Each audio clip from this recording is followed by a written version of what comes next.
Hello everyone. So let's start. तो geography का जो हमारा पहला चैप्टर है वह है सौर मंडल में पृथ्वी। ठीक है, तो आइए स्टार्ट करते हैं इसमें। सॉरी, यहाँ से स्टार्ट होगा आपका सौर मंडल में पृथ्वी। तो सूर्यास्त के बाद आकाश को देखना कितना अच्छा लगता है। आसमान में पहले एक दो या दो चमकते बिंदु दिखते हैं। तो इसमें बहुत ज़्यादा कुछ है नहीं, आपको इसमें ये समझना है कि पूर्णिमा क्या होती है। ठीक है, तो बेसिकली जो पूर्णिमा होती है वो महीने में एक बार होता है, जिस दिन हमें जो है चंद्रमा जो है वो पूरा हमको दिखाई देता है। ठीक है, और यह नए चंद्रमा की रात्रि या अमावस्या होती है। इसके बाद यह पूर्ण चंद्रमा वाली रात या पूर्णिमा होती है। 15 दिन के बाद आप इसे नहीं देख सकते हैं। यह नए चंद्रमा की रात्रि या अमावस्या होती है। ठीक है, तो ऐसी रात में अगर आसमान साफ है तो आप आसमान का अवलोकन अच्छी तरह से कर सकते हैं। ठीक है, तो देखिए जिस दिन क्या होगा कि पूर्णिमा होगी उसके 15 दिन बाद, ठीक है, पूर्णिमा वाले दिन क्या होता है कि चंद्रमा हमें पूरा दिखाई देता है। और 15 दिन के बाद, ठीक 15 दिन के बाद आप इसे नहीं देख सकते हैं, यानी कि आसमान में आपको कुछ नहीं दिखाई देगा। उसे हम क्या बोलते हैं? अमावस्या कहते हैं। ठीक है,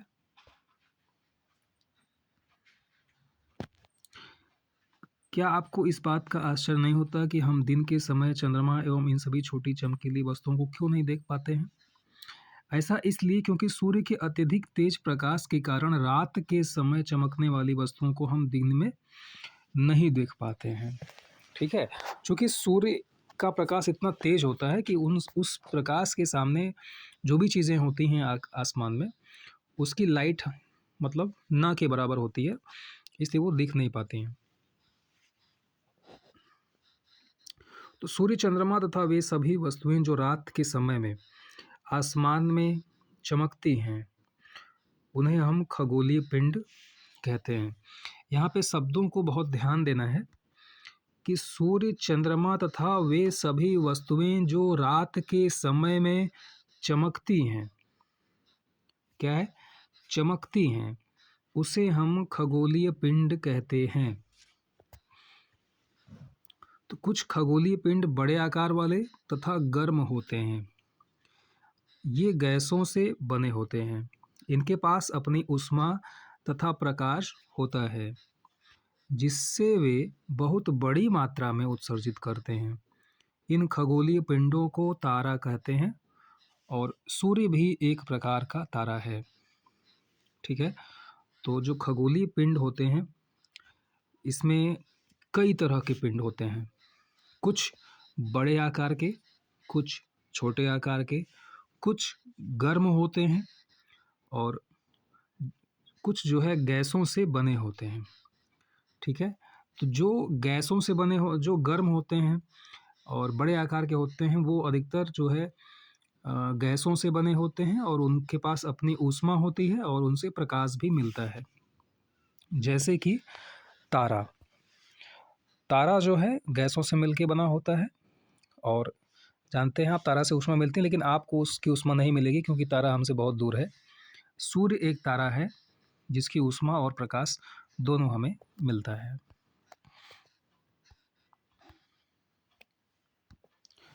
रात के समय चमकते हुए अनगिनत तारे सूर्य के समान ही हैं, लेकिन हमसे बहुत अधिक दूर होने के कारण हम लोग उनकी ऊष्मा या प्रकाश को महसूस नहीं करते हैं तथा वे अत्यंत छोटे दिखाई पड़ते हैं।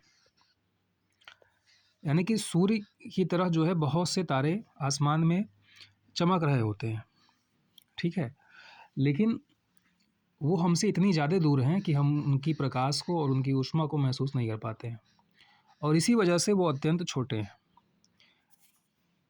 नहीं तो बहुत से तारे ऐसे हैं जो सूर्य से कई गुना बड़े हैं। आपने अवश्य ध्यान दिया होगा कि कुछ दूरी से देखने पर सभी वस्तुएं छोटी दिखाई पड़ती हैं। अत्यधिक ऊंचाई पर उड़ रहा हवाई जहाज कितना छोटा दिखाई देता है। रात्रि में आसमान की ओर देखते समय आप तारों के विभिन्न समूहों द्वारा बनाई गई विविध आकृतियों को देख सकते हैं। ये नक्षत्र मंडल कहलाते हैं। अब आप जब रात में आसमान में देखेंगे तो आपको कुछ इस तरह की आकृतियां मिल जाती हैं जो कि तारों से बनी होती हैं। तो तारों से बनने वाली, तारों के कुछ समूहों से, आप कह सकते हैं कुछ तारों का जो समूह होता है उनसे बनने वाली एक निश्चित आकृति को हम नक्षत्र मंडल कहते हैं। और इनकी जो आकृति होती है ये हमेशा फिक्स होती है, चेंज नहीं होती है। तो प्रश्न ये है कि नक्षत्र मंडल क्या होते हैं। तो नक्षत्र मंडल तारों का एक समूह होता है जो एक निश्चित आकृति बनाता है। ठीक है। जैसे फॉर एग्जाम्पल उर्सा मेजर या अर्सा मेजर या बिग बियर, इसी प्रकार का एक नक्षत्र मंडल है। बहुत आसानी से पहचान में आने वाला नक्षत्र मंडल है कौन? सप्तऋषि। सप्तऋषि को आप देखोगे आसमान में आपको बड़े आराम से मिल जाएगा और ये इस तरह से अपना शेप बनाता है। इसमें 7 तारों का समूह होता है जो कि नक्षत्र मंडल या उर्सा मेजर का भाग है। अपने परिवार या पड़ोस में किसी बड़े व्यक्ति से कहिए कि वह आपको आसमान में और अधिक तारों, ग्रहों या नक्षत्र मंडलों को दिखाएं। अच्छा, प्राचीन समय में लोग रात्रि में दिशा का निर्धारण तारों की सहायता से करते थे। उत्तरी तारा उत्तर दिशा को बताता है, इसे ध्रुव तारा भी कहा जाता है। यह आसमान में हमेशा एक ही स्थान पर रहता है। हम सप्तऋषि की सहायता से ध्रुव तारे की स्थिति को जान सकते हैं। तो ये बड़ा अच्छा प्रश्न है यहाँ पे कि सप्तऋषि की सहायता से ध्रुव तारे की स्थिति को जान सकते हैं।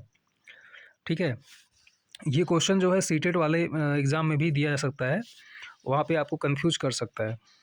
ठीक है। जैसे सप्तऋषि की सहायता, वहाँ से प्रश्न दे देगा सप्तऋषि की सहायता से ध्रुव तारे की स्थिति को जान सकते हैं। अब दे देगा ऑप्शन सही है या गलत है, कुछ इस तरह से आपका बना के क्वेश्चन दिया जा सकता है। जहाँ पे सप्तऋषि तारा होता है उसी के आसपास, उसी की दिशा में ध्रुव तारा जो है आपको चमकता हुआ मिल जाएगा। ये आप डायग्राम यहाँ पे देख सकते हैं। यदि सप्तऋषि मंडल के संकेतक तारों को आपस में मिलाते हुए एक काल्पनिक रेखा खींची जाए एवं उसे आगे की ओर बढ़ाया जाए तो यह ध्रुव तारे की ओर इंगित करती है। जैसे कि आप यहाँ पे देख सकते हो, सप्तऋषि मंडल के जो तारे हैं यहाँ पे, इनको मिलाने वाली जो रेखा है जो जा रही है सीधे यहाँ पे आपको ध्रुव तारा तक लेके चली जाएगी। यह आसमान में, तो अभी हम लोग पढ़ लिए, कुछ खगोलीय पिंडों में अपना प्रकाश एवं ऊष्मा नहीं होती है, वे तारों के प्रकाश से प्रकाशित होते हैं। ऐसे पिंड ग्रह कहे जाते हैं, जिसे अंग्रेजी में हम प्लैनेट भी कहते हैं। और जो ये प्लैनेट आप देख रहे हो ये ग्रीक भाषा के प्लैनेटाइड शब्द से बना हुआ है। ठीक है। प्रश्न पूछेगा आपसे कि जो ग्रह है यानी कि जो प्लैनेट है वो किस शब्द से, किस भाषा के शब्द से लिया गया है। तो ये ग्रीक भाषा के प्लैनेटाइड शब्द से बना है। और इसका अर्थ पूछ देगा कि प्लैनेटाइड का अर्थ क्या होता है। तो वो होता है आपका परिभ्रमक, चारों ओर घूमने वाला। पृथ्वी जिस पर हम रह रहे हैं एक ग्रह है, यह अपना संपूर्ण प्रकाश एवं ऊष्मा सूर्य से प्राप्त करती है। पृथ्वी क्या है? पृथ्वी एक प्रकार का ग्रह है जिसे अपनी प्रकाश और ऊष्मा कहाँ से मिलती है? सूर्य से मिलती है। और पृथ्वी के सबसे नज़दीक का तारा जो है वो है सूर्य। पृथ्वी को बहुत अधिक दूरी से चंद्रमा से देखने पर यह चंद्रमा की तरह चमकती हुई प्रतीत होती है। यानी कि जब आप स्पेस में जाएंगे और पृथ्वी को बहुत दूर से देखेंगे आप, तो वो आपको, जैसे हम पृथ्वी पर हैं और चंद्रमा हमें चमकता हुआ दिखाई देता है, ठीक वैसे ही अगर हम चंद्रमा पे पहुंच जाएं और वहां से पृथ्वी को देखें तो वो पृथ्वी भी हमें जो है चमकती हुई दिखाई देगी। अब यहाँ पे आपके जो 8 प्लैनेट्स होते हैं उन सभी प्लैनेट्स के नाम दिए गए हैं और साथ ही उसमें आपको दिया गया है उसका परिक्रमण काल, ठीक है, और साथ में उसमें बताया गया है कितने उसमें चंद्रमा होते हैं। तो बुध की बात करें तो ये 88 दिन में अपने सूर्य का एक चक्कर लगा लेता है। और थोड़ा सा मैं इसको बड़ा कर देता हूँ।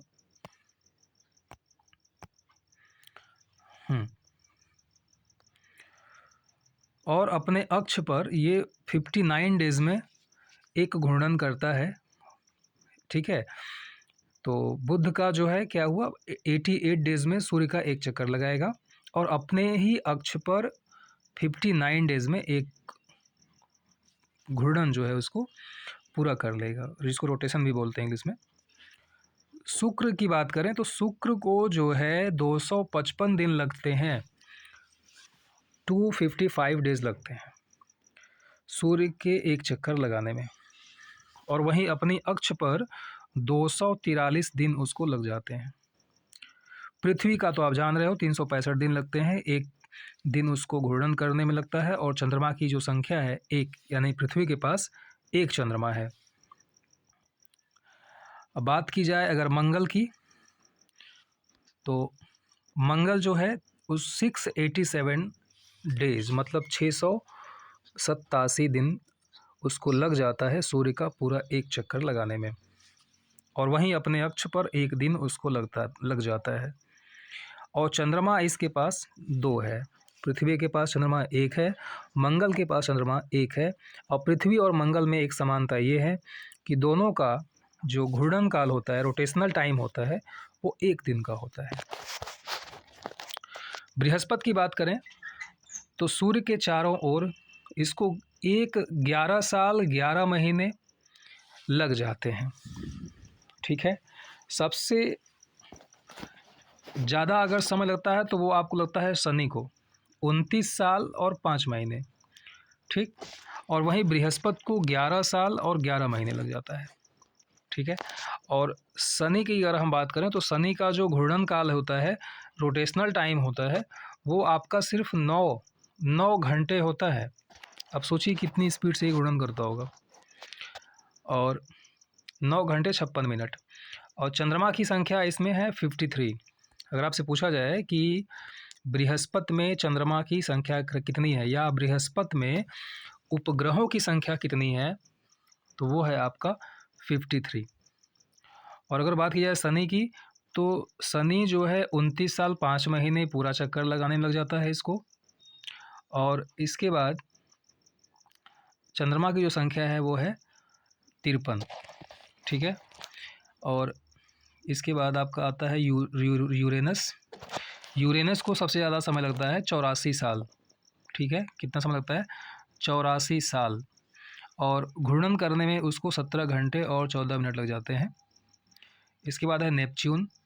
नेपच्यून को पूरा परिक्रमण करने में 164 साल लग जाते हैं, और 16 घंटे और 7 मिनट में वो एक रोटेशन अपना पूरा कर लेता है। और चंद्रमा की संख्या जो है इसकी 13 है। यानी कि यहाँ से एक बात क्लियर हो गया कि सबसे ज़्यादा जो समय लगता है परिक्रमण काल, वो लगता है आपका नेपच्यून को, जो कि 164 साल है, ठीक है। उसके बाद यूरेनस को 84 साल, फिर आपका शनि।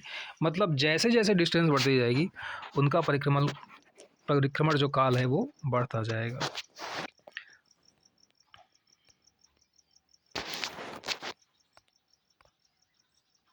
आइए अब यहाँ पे, क्या आप जानते हैं पौराणिक रोमन कहानियों में सोल जो है सूर्य देवता को कहा जाता है, ठीक है। तो यहाँ से प्रश्न पूछा जाएगा कि सूर्य देवता को पौराणिक कहानियों में जो सूर्य देवता हैं वो किस नाम से प्रचलित हैं, तो सोल। और सौर शब्द का जो अर्थ है वो सूर्य से संबंधित है। अब बात कर लेते हैं चंद्रमा की। चंद्रमा क्या है? चंद्रमा बेसिकली एक तरह का उपग्रह है, ठीक है। उपग्रह क्या होते हैं? उपग्रह वो होते हैं जो ग्रहों की परिक्रमा करते हैं, और जो सूर्य की परिक्रमा करते हैं उसे हम ग्रह कहते हैं। तो हमारे पृथ्वी के अतिरिक्त कुल 7 और अन्य ग्रह हैं, यानी कि कुल 8 ग्रह हैं और सभी ग्रहों में के अपने उपग्रह होते हैं। हालांकि सभी ग्रहों के तो नहीं हैं, जैसे अभी आपने ऊपर पढ़ा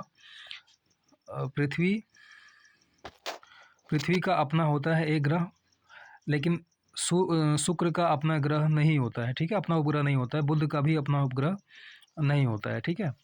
तो जो ग्रहों की परिक्रमा करते हैं वो उपग्रह होते हैं, और जो सूर्य की परिक्रमा करते हैं वो आपके ग्रह होते हैं, ठीक है। और उपग्रह जो है सभी नहीं होते हैं, माफ़ कीजिएगा यहाँ पे, ठीक है। आगे चलते हैं। सौर मंडल।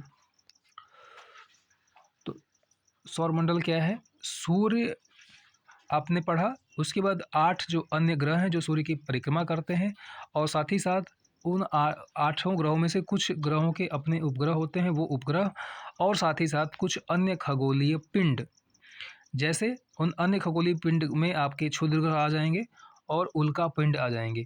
ये सभी मिला करके क्या बनते हैं? सौर मंडल का निर्माण करते हैं। और इसमें जो सूर्य होता है वो सबका मुखिया होता है, क्योंकि उसी के इर्द गिर्द सभी जो है उसका चक्कर लगाते हैं, ठीक है। आइए शब्द की उत्पत्ति को जान लेते हैं। ऐसे बहुत से शब्द जिनका उपयोग हम एक भाषा में करते हैं, अक्सर वे दूसरी भाषाओं से लिए गए शब्द हो सकते हैं। जैसे ज्योग्राफी जो शब्द है वो अंग्रेजी का शब्द है, लेकिन ये जो है ग्रीक भाषा से लिया गया है। किस भाषा से लिया गया है? ग्रीक भाषा से लिया गया है। इसका अर्थ क्या होता है? इसका अर्थ होता है पृथ्वी का विवरण। यह 2 ग्रीक शब्दों जियो और ग्राफिया से मिलके बना हुआ है। यहाँ पे आई थिंक जी नहीं होना चाहिए, यहाँ पे जियो होना चाहिए, ठीक है। तो अब जियो जो शब्द है आपका, जियो में अगर हम लॉजी मिला दें तो जियोलॉजी हो जाएगा, जिसका मतलब है पृथ्वी का अध्ययन। अगर वहीं पे जियो में मेट्री लगा दें तो जियोमेट्री होगा, जिसका मतलब होता है पृथ्वी का मापन। और वही जियो में अगर हम आइड लगा दें, ठीक है, तो जियोइड, इसका मतलब हो जाएगा पृथ्वी के आकार के अनुसार या अनुरूप, ठीक है। अब आता है आपका ग्रह। हमारे सौर मंडल में 8 ग्रह हैं, ठीक है। हमारे सौर मंडल में 8 ग्रह हैं। सूर्य से दूरी के अनुसार वे हैं बुध, शुक्र, पृथ्वी, मंगल, बृहस्पति, शनि, यूरेनस तथा नेपच्यून। अब इसको याद करने का एक तरीका और आपको यहाँ दिया हुआ है। My very efficient mother just served us nuts. इसका फर्स्ट लेटर हमको ले लेना है, तो आपको सभी उपग्रहों का क्रम आपको मिल जाएगा अकॉर्डिंग टू देयर डिस्टेंस। तो सौर मंडल में के सभी 8 ग्रह एक निश्चित पथ पर सूर्य का चक्कर लगाते हैं। ये रास्ते दीर्घवृत्ताकार में फैले हुए हैं, ये कक्षा कहलाते हैं। यानी कि अब क्या है, सौर मंडल में जो है, सौर मंडल में ये आपका सूर्य है, ठीक है, और ये आपके छोटे मोटे ये सब ग्रह हैं। ये जो है क्या है, एक निश्चित जो है कक्षा में चक्कर लगाते हैं। इन्हीं को हम लोग क्या बोलते हैं? ऑर्बिट बोलते हैं। ये जो आप देख रहे हो ये, इसको हम लोग क्या बोलेंगे? इसको हम लोग ऑर्बिट बोलेंगे, ठीक है, ऑर्बिट बोलेंगे, या इसी को हम लोग कक्षा बोलेंगे।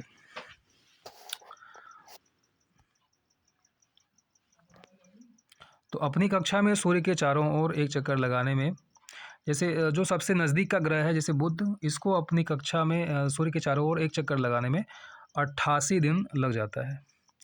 शुक्र को पृथ्वी का जुड़वा ग्रह माना जाता है। क्यों माना जाता है? क्योंकि इसका आकार और इसकी आकृति पृथ्वी के समान है, ठीक है। तो शुक्र को पृथ्वी का जो है जुड़वा वाहन क्यों माना जाता है? क्योंकि इसका आकार और आकृति लगभग पृथ्वी के समान है, और यहाँ तक कि इसका जो रोटेशन वाला काल होता है, रोटेशनल टाइम एक दिन का, वो भी पृथ्वी के समान है।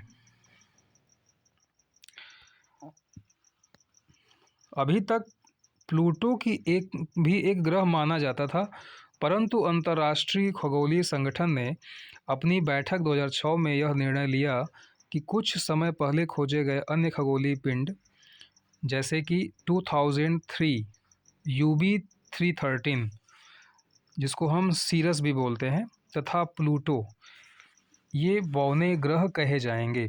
अब इन्हें बौने ग्रह क्यों कहा गया, उसका रीज़न क्या है? क्योंकि ये अपनी कक्षा को छोड़ के दूसरे की कक्षा में चले जाते थे। ठीक है। ग्रह होने के लिए एक अपना एक मापदंड होता है, एक मानदंड होता है, उस मापदंड पे उनको खरा उतरना होता है। लेकिन प्लूटो ऐसा नहीं कर पाया, इस वजह से उसको ग्रहों की जो श्रेणी होता है उसमें से उसको बाहर कर दिया गया। कब बाहर कर दिया गया? अगस्त 2006 में।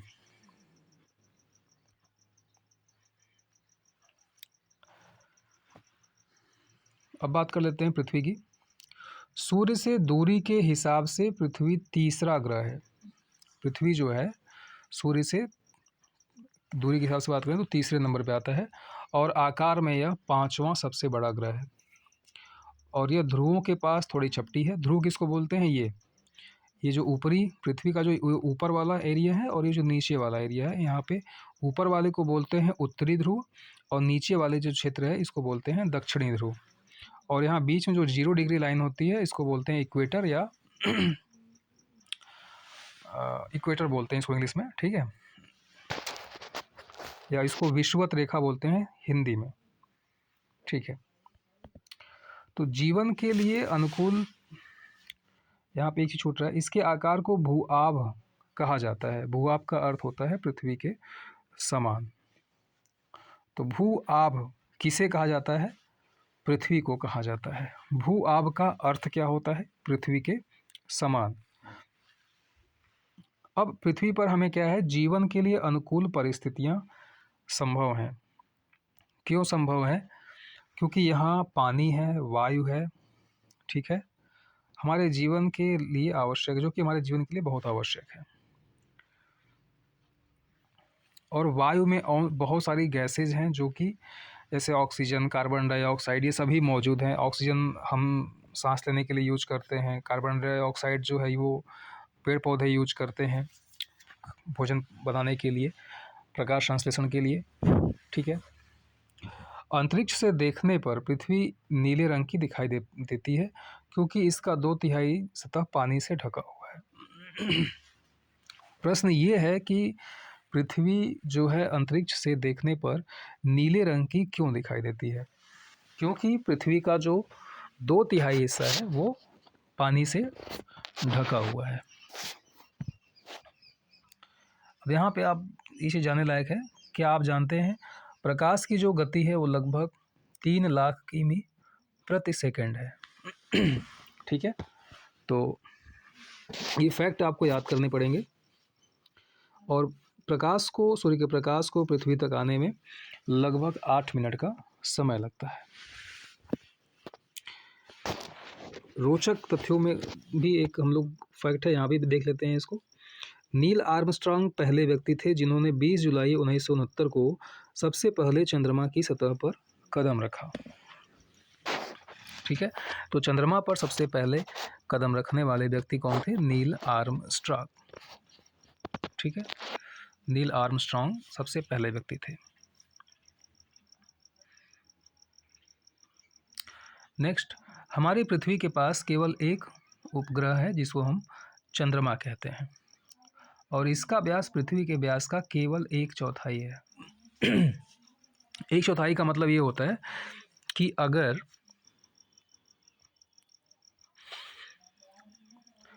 पृथ्वी का व्यास 40 किलोमीटर है, ठीक है, अगर पृथ्वी का व्यास 40 किलोमीटर है तो चंद्रमा का व्यास निकालने के लिए इसका 1/4 कर देंगे तो वो आपका आंसर हो जाएगा 10। यानी कि अगर पृथ्वी का व्यास 40 किलोमीटर है तो चंद्रमा का व्यास कितना होगा? 10 किलोमीटर, यानी कि 4 गुना है। ठीक है, ओके।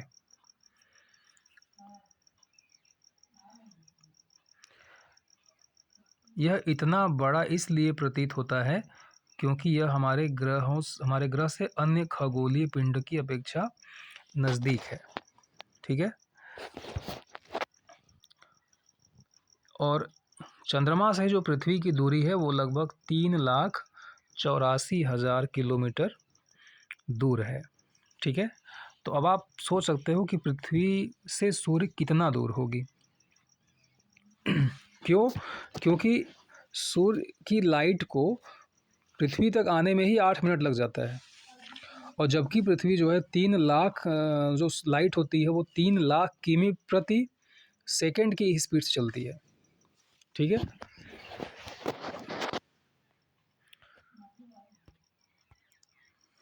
उपग्रह। उपग्रह एक खगोलीय पिंड है जो ग्रहों के चारों ओर उसी प्रकार चक्कर लगाता है जिस प्रकार ग्रह सूर्य के चारों ओर चक्कर लगाते हैं। ठीक है, ये हमने हालांकि बता दिया आपको, फिर देख लीजिए आप। उपग्रह वो होते हैं जो ग्रहों का चक्कर लगाते हैं, ग्रह वो होते हैं जो सूर्य का चक्कर लगाते हैं। मानव निर्मित उपग्रह की बात करें तो मानव निर्मित उपग्रह को कृत्रिम पिंड या कृत्रिम उपग्रह भी कहा जाता है। यह वैज्ञानिकों के द्वारा बनाया गया है जिसका उपयोग ब्रह्मांड के बारे में जानकारी प्राप्त करने एवं पृथ्वी पर संचार माध्यम के लिए किया जाता है। तो मानव निर्मित जो उपग्रह है उनका प्रयोग किस लिए किया जाता है?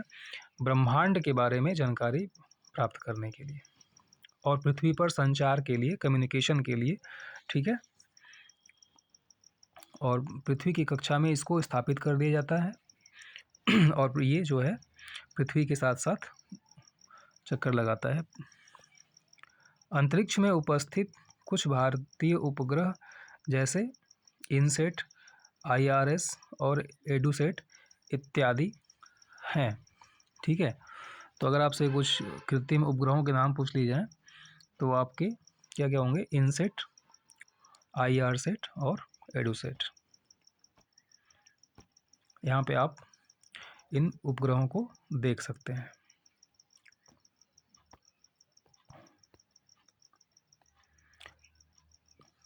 अब नेक्स्ट हमारा, चंद्रमा पृथ्वी का एक चक्कर लगभग 27 दिन में पूरा कर लेता है और इतना ही समय उसको अपने अक्ष पर एक चक्कर पूरा करने में भी लग जाता है।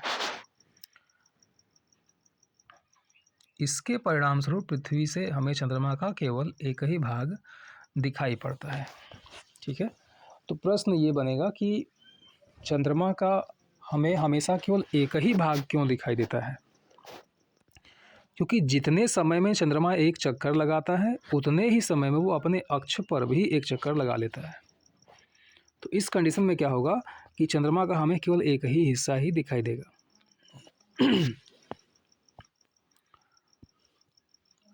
चंद्रमा की परिस्थितियां जीवन के लिए अनुकूल नहीं हैं।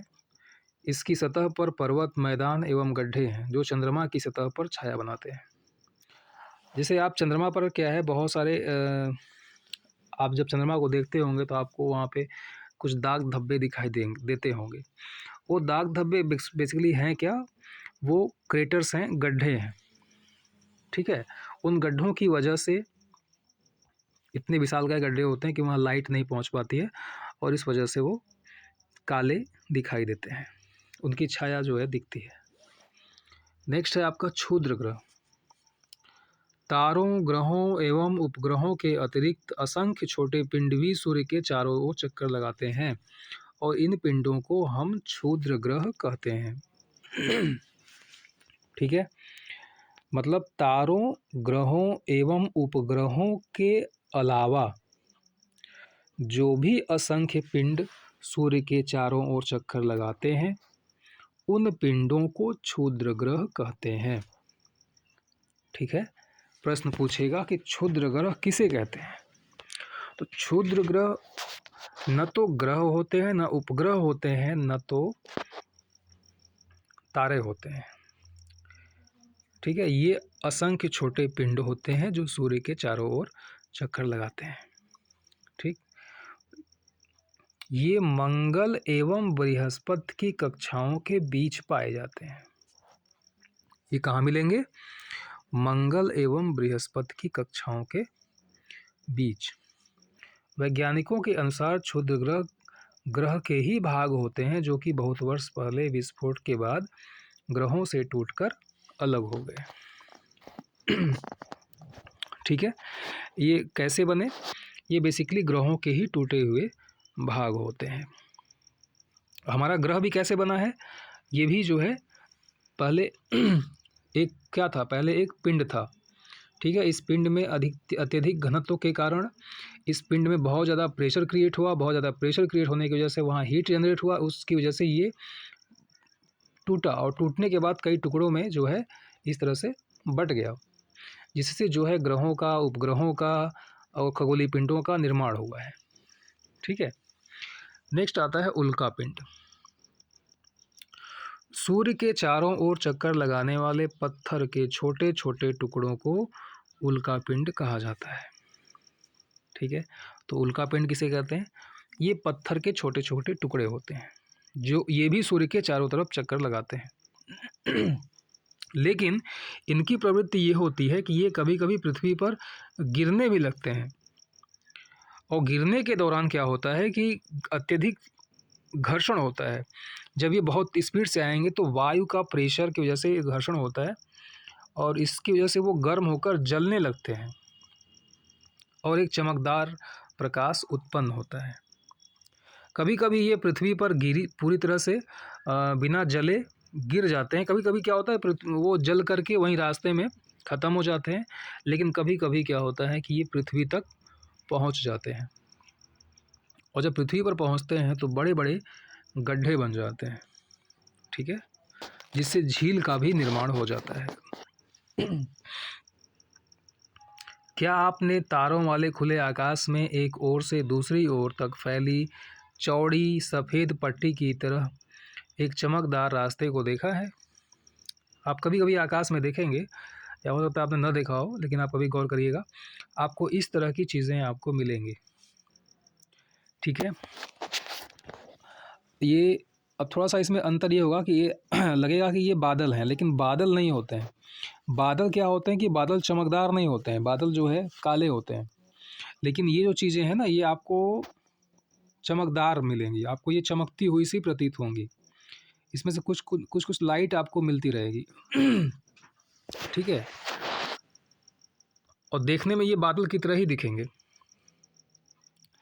तो प्राचीन समय के लोग जो थे उनको वो कहते थे कि ये जो है मतलब जैसे नदी है, ये आकाश की नदी है, ठीक है। तो इस वजह से प्राचीन भाषा में इसको लोग मतलब गंगा कहते थे, कि हो सकता है ये आकाश में बहने वाली गंगा, जैसे गंगा एक नीचे ज़मीन पे बहती है, तो वो लोग कहते थे कि ये आकाश में बहने वाली गंगा है। तो उसी प्राचीन नाम के आधार पर इसे आकाश गंगा नाम दे दिया गया है, ठीक है।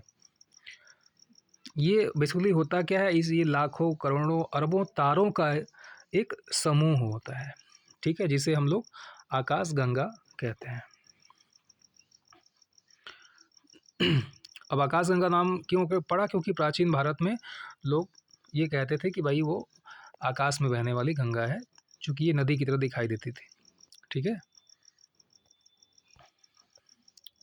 तो इस प्रकार आकाश गंगाएं, ऐसी ही कई सारी आकाश गंगाएं मिलकर, लाखों करोड़ों आकाश गंगाएं मिलकर ब्रह्मांड का निर्माण करती हैं। यानी कि इस पूरे ब्रह्मांड का जो निर्माण है वो किससे हुआ है? आकाश गंगा से मिलकर बना हुआ। वैज्ञानिक अभी भी इसके बारे में अधिक से अधिक जानकारी एकत्र करने में जुटे हैं। इसके आकार के संबंध में हमें कोई जानकारी नहीं है, लेकिन फिर भी हम जानते हैं कि यह सभी ब्रह्मांडों का हिस्सा है, ठीक है।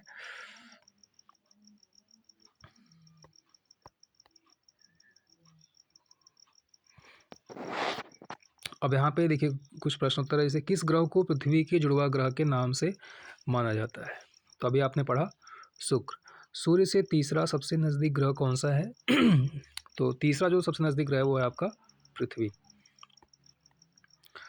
सभी ग्रह सूर्य के चारों ओर किस प्रकार के पथ पर चक्कर लगाते हैं?